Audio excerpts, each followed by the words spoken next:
C'est vrai que c'est impressionnant quand on arrive là. Hein. Avant de vous narrer ces quelques mésaventures, laissez-moi tout d'abord vous en planter le décor. Un soir avec des copines, on buvait quelques verres de Cahors et nous parlions abstinence et célibat qui durent. Et las de notre vide affectif et sexuel, nous décidâmes d'aborder une stratégie nouvelle. Chacune de nous s'inscrivit donc sur un site de son choix. C'est ainsi que sur Mythique, je fis mes premiers pas. Je fus d'abord flatté des promptes réactions que suscita presque dans l'heure mon inscription. Tous ces mâles qui d'un clic venaient jusqu'à moi. J'en venais presque à le bénir, mon satané célibat. Mes premières connexions ne furent qu'un écrémage entre cyber-clin d'œil et cyber-hommage. Très vite de ces messieurs, la prose s'avéra décevante. Et leurs propositions, alors là, carrément indécentes.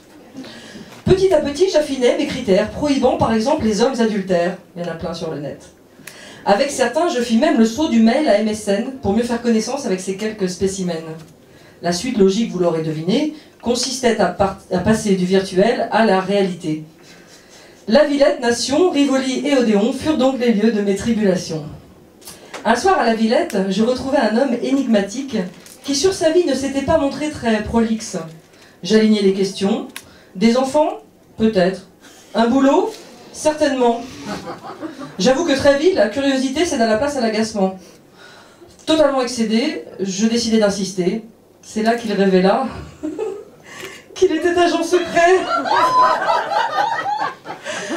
Le baratin avait peut-être pu séduire quelques femmes, mais quant à moi, je pris franchement congé de ce grand mythomane. Une autre fois, je pris un verre à Nation avec Palomino. Lui, il avait piqué son pseudo à l'un de ses chevaux. Il avait menti, sans doute sur son âge, mais il se rattrapait par un goûteux badinage. Chevaleresque, il proposa de me ramener en voiture. Et là, je me retrouvais très vite en bien mauvaise posture. En 2 temps 3 mouvements, le braquemar à la main, il me dit l'œil lubrique. « Chérie, fais-toi du bien. » Une autre fois, si en plus vous saviez, c'est vrai. Une autre fois, je pris un thé à Odéon avec un ténébreux pianiste, un rien trublion. Nous parlâmes d'opéra, de Goethe, de Schiller. Ah, il s'enflammait pour les envolées lyriques de Wagner. Ravi, charmé de rencontrer enfin un être cultivé, engagé, avec qui j'en venais même à débattre du sort des immigrés. Nous parlions du bilan accablant de Sarkozy quand un brûle-pourpoint il me demanda « Tu es pour ou contre la sodomie ?» Elle est pour toi celle-là.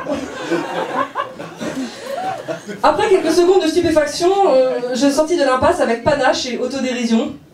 Pour conjurer le mauvais sort, j'allais sans plus tarder dans la gueule d'un nouveau loup vers Rivoli me jeter. J'avais précisé dans mon portrait que j'avais 2 jeunes enfants. Lui me demanda « Tu comptes les élever longtemps ?» N'ayant pas encore programmé de ramener l'âge de la majorité à l'âge de 10 ans, je demandais poliment au jeune homme de foutre le camp.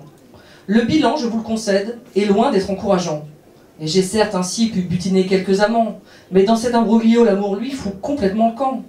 Je préfère sans conteste, au virtuel le vivant, les rencontres imprévues dont on ne connaît pas la trame, celles d'une sortie d'école, du marché, d'une soirée slam, ces sourires qui bouleversent, ces peaux qu'on effleure. Et si demain je n'y crois plus, alors que je meure. Merci.